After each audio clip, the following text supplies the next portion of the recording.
this morning.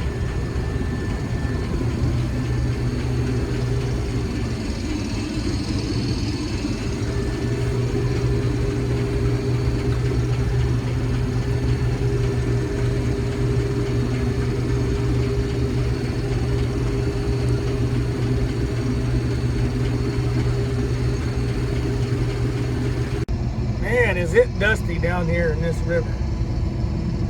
As you can tell, man 2 is once again gone trucking. We'll get it.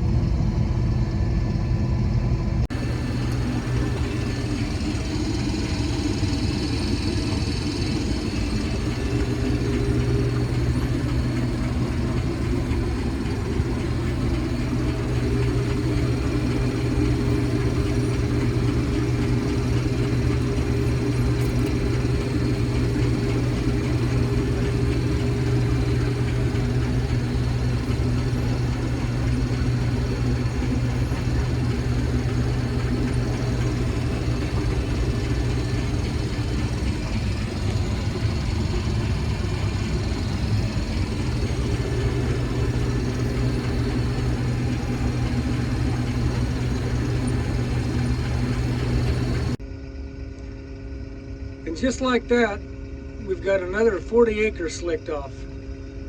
Milo's just slow going and gets this late in the year.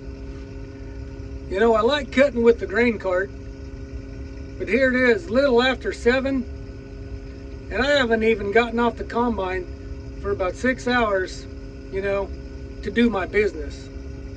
Struggles. Here we are, trying to get after it again.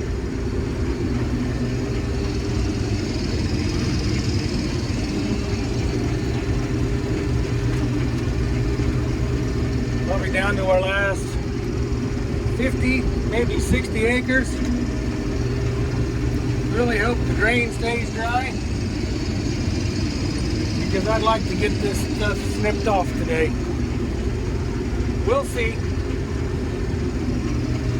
If it's meant to be, we'll get it.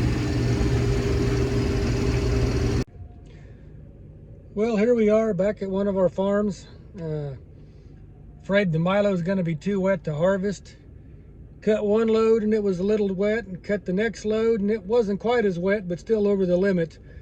So we just shut down. Taking the third load to the elevator right now. I have a crazy feeling it's not going to be anywhere close. Get the camera adjusted here. Crazy feeling it's not going to be anywhere close to where we can harvest. But for some strange reason, if he calls me and says, hey, it's dry, we'll head back over and get her going again. But we do have a hard freeze, finally. We do have a hard freeze in the forecast for, I believe, tomorrow night. That comes true. We're going to have to wait probably generally 7, maybe 10 days. Get all that moisture out of the plant. That would put us probably somewhere in Thanksgiving week. We're down to just literally a handful of acres, 40, 50 acres. So 3-4 hours, that's all we need. But we just can't get it dried down. So hopefully we'll get a good freeze tomorrow night. And neighbors are the same way. Hopefully we get a good freeze and everybody can finish their fall harvest then. Well, strangely enough, truck driver called me and said, hey, the grain's getting dry. So we're road tripping back over to the field, get the combine cranked back up. I'd have lost a $100 bet on that one, but I'm not complaining. Harvest 2021 continues. But the frustrating part about this whole thing is by trying to do the honorable thing, shutting down so the elevator doesn't have to tell us to shut down, but by doing the honorable thing and doing that, probably cost myself 1,000 bushels of cutting time. But oh well, that's farming. We'll get her.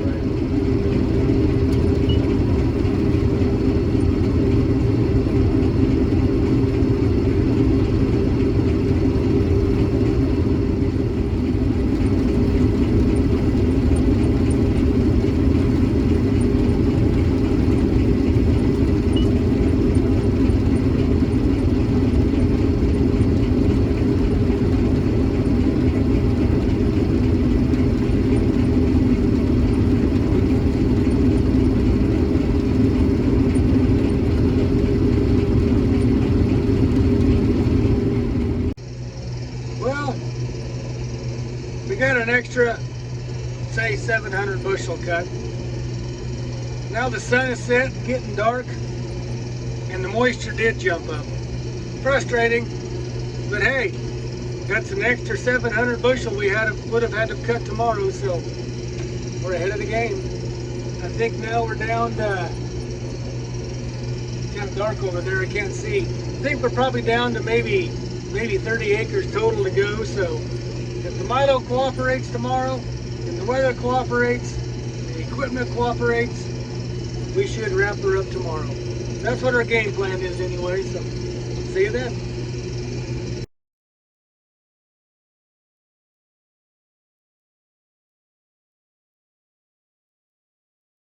Good morning everyone, and welcome to the Gen X Farmer channel. Today is Sunday, I believe it's December 5th. I know, we're way behind schedule, but just got home from church. Got a glorious morning today, little breeze, nice sunshine. So what we got to do today, we don't work real hard on Sunday, unless it's a busy time, planting, harvesting, things like that. But one thing we do have to do, no matter what day the calendar says it is we got to care for our livestock. So what we're going to do today is just run around, make sure all the bale feeders are full. I think we have probably at least 3, maybe 4 bales to go ahead and top off the feeders with, on top of filling our water tanks. So I'll try to get some brief footage of that, and we'll just run around the cattle, make sure they all look good and healthy, and go home and probably just have to watch some football. What else do you do on Sundays?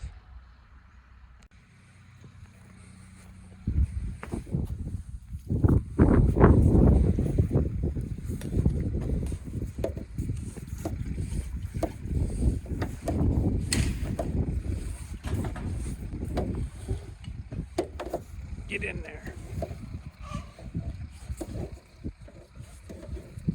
Got to put several foot of hose in the tank, otherwise the water pressure knocks it out. That ought to work.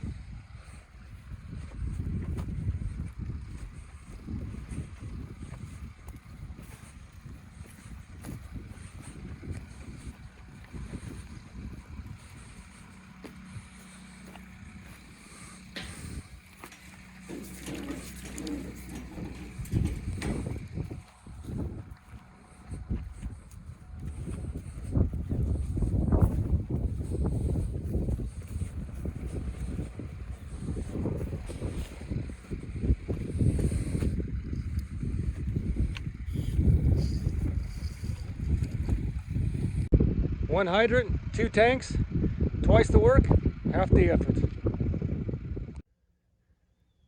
Like all the other YouTube farmers, here at Gen X Farms, we will not talk any products up that we truly don't believe in. Got turned on to this VitaFirm mineral for our entire cattle operation, cows and calves, probably about 3 years ago. And many of our problems have almost eliminated themselves, one of them being calf scours, or diarrhea for those that don't know. Young calves are susceptible to that, when they're newborn, up to a couple months old, even 3 months perhaps, but the younger they are, the more susceptible they are. As soon as we started feeding this concept aid to their mamas, our calf scour issues virtually came to an end. Therefore, they do not sponsor me, just giving them a plug because they do have a superior product. As it gets colder, it's all the way down to, I bet close to 50 degrees right now. Us bald-headed Gen Xers, we need to maintain our warmth. So what we do is we switch from ice cold root beer to hot apple cider. Good stuff.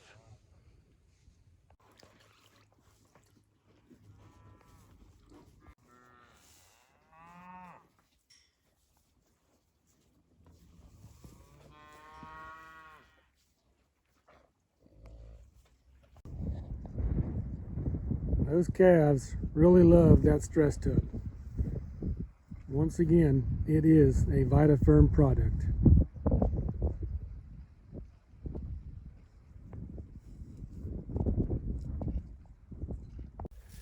They also evidently like tearing up the bale feeder.